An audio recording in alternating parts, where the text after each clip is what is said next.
People always say to me, you were sitting in a mental health center, that was your job. You were there to see people. You know, why did you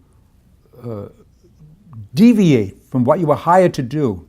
I did deviate from the common practice of traditional therapy by waiting in the office to have children who were referred come to talk to me about their problems on a specified day in my office and at a specific appointment time, to which virtually nobody came.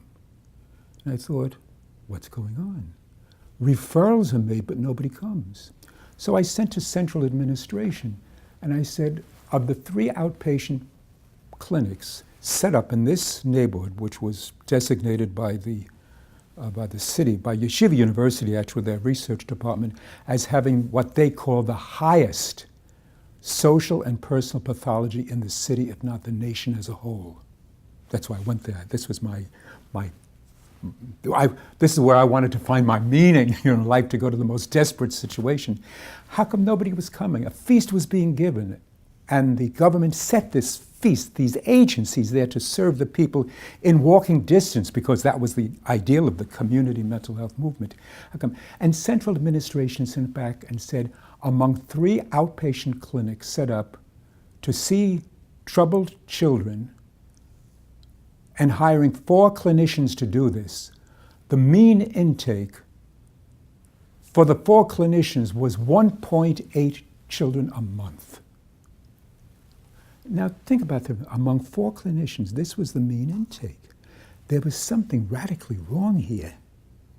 So I thought, this doesn't make sense. How could I stay in such a situation? And I thought, this was my idea of what I wanted to do, in this little bit of an idea of wanting to do good in this world.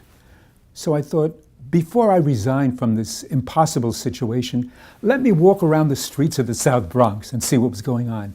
And as I walked around, I hung out on street corners and curbs, and I saw for the first time the violence that was out there, the noise factor, the jets going overhead. We were just 3 miles from Kennedy Airport. I saw the fire engines. This was the burning down of the South Bronx. The fire engines were constantly on the move.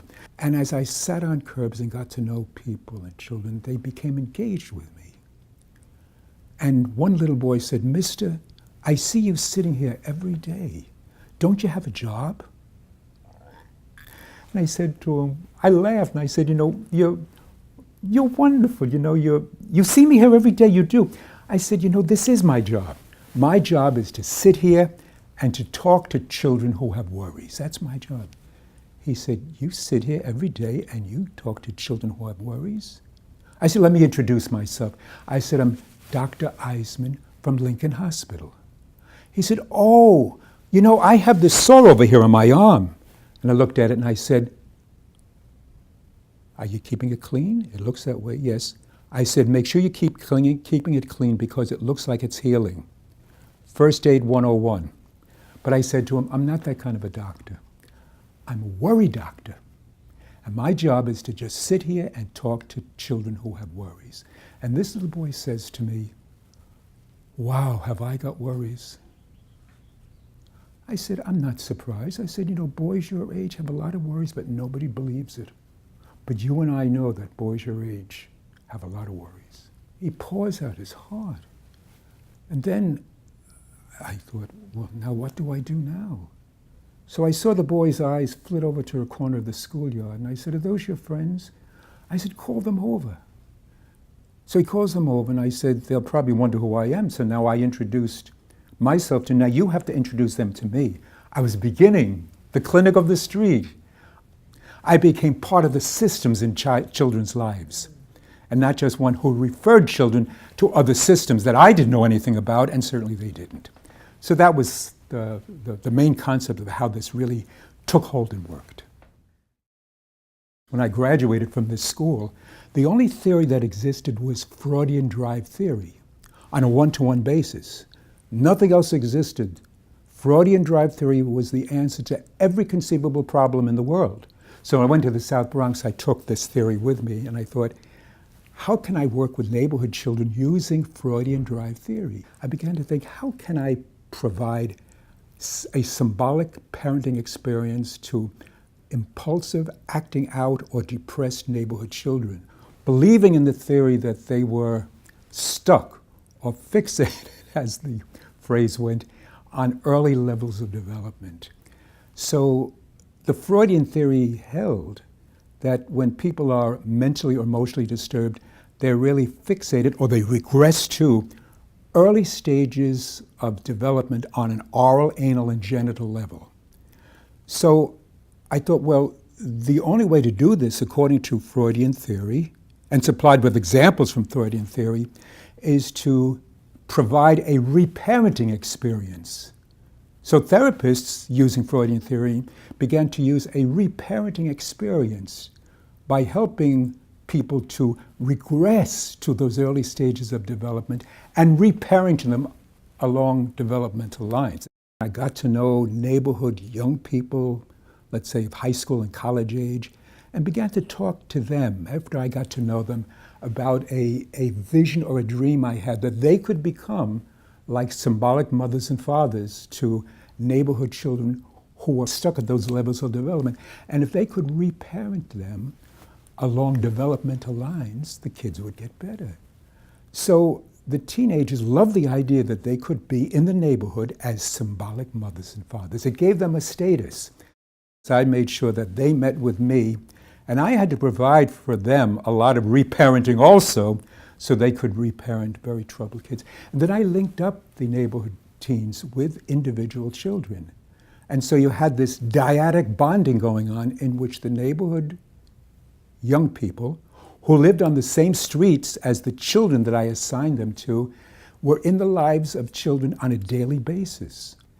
And they met with them, they played with them, they brought candy and food and they fed them. This was all part of a developmental model of being in a disturbed child's life according to Freudian theory, where I believe that children were fixated at these early levels of development. You see, the teenagers, they were up on fire escapes, especially during the summertime when I had the city provide me with cartons of milk, and the teenagers would be up on fire escapes in this burned out area of the South Bronx, and they'd be holding children and feeding them milk. And the theory was you don't let the child feed him or herself the milk, you take the container and you feed the milk to the child. And it was a beautiful experience. So having the young adults from the neighborhood become and learn how to become symbolic parents to very specified children in the neighborhood that they were matched up with to be as the symbolic mothers and fathers, there they are, all these little dyads. And as this was going on, I thought, there's something missing. Everybody's doing this individually. And then I began to study at the Adler Institute.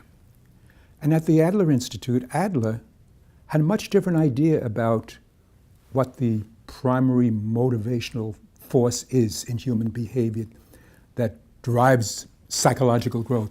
He said, like Kohut said many years after that, but Adler came first. Adler said, it's not because of instinctual deprivation. He said, like Kohut did, forget drive theory. The primary motivational force for all human growth is attachment, bonding, social connectedness, or Adler's phrase was social interest. And I began to think about that, and I thought, well, I'm just feeding individual children and so forth, but what about their connectedness with the rest of the children and the people in the neighborhood? What I really need to do, in addition to what I was doing, was to build some kind of connections between everybody. And I thought, well, how do I do that? And then I became aware of an English psychiatrist, Maxwell Jones, who developed a clinical model called therapeutic community. And therapeutic community just meant the organization of any social group, any social system, in such a way that you cultivate the already existing relationships that are naturally in anybody's life and use them to influence people whose behavior you want to change. So I thought, I'm dealing with a neighborhood of people of all ages, particularly the children, the young men and women, the middle-aged adults, the elderly, everybody's there. So I thought, is there some way I can bring them together? So I read more about what Maxwell Jones was doing, and I thought, can I replicate this in the open city of the street? And There was no turning back. I had to do this. And so I talked with the children for about a month about what we were going to do.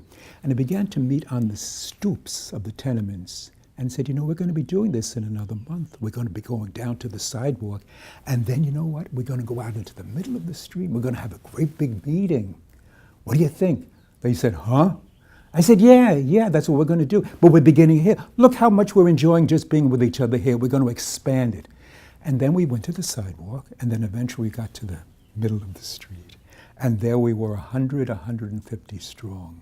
And that became the therapeutic community of the street. That became the primary central hub around which the organization's therapeutic goals and interventions took place. In that circle, I made it very structured. First, when everybody was assembled, and I do it to this day, I would say, hello everybody. This is Unitas, and Unitas is a wonderful community of boys and girls, young men and young women, and some older men and some older women who meet like this every day to talk together about better ways of getting along with each other and learning how to settle problems peacefully. But before we do anything, would you make sure that you said hello to the people around you? Get to know the people's names and what they like to do for fun. Do that now for 5 minutes. That was the first part of the structure. I would call this the warm-up. And then there came the point where I would say, and now it's time for us to go around. If anybody has anything that they would like to say, anything that's on your mind about yourself or about somebody else, this is the time to say it. But don't say it yet. I just want to go around and see how many people have something they'd like to say today. So we go around, kids would put up their hands, and then I'd say, we begin here. You wanted to say something. And the child would say whatever they said. Sometimes problems would come up, and there was rules set up also that one person speaks at a time, everybody pays attention, there's no hurting allowed, either with fists or with words. And whatever you have to say, be helpful. So the group met every day in the summertime, and every week in the wintertime, because we couldn't, it was snow and ice and everything, we retreated to a local school gym where we're given the whole ground floor of the school once a week, free of charge, to use to bring the outside summer program to be a winter program, so there was continuity summer and winter. So that's kind of in a nutshell what the community circle was like and is like.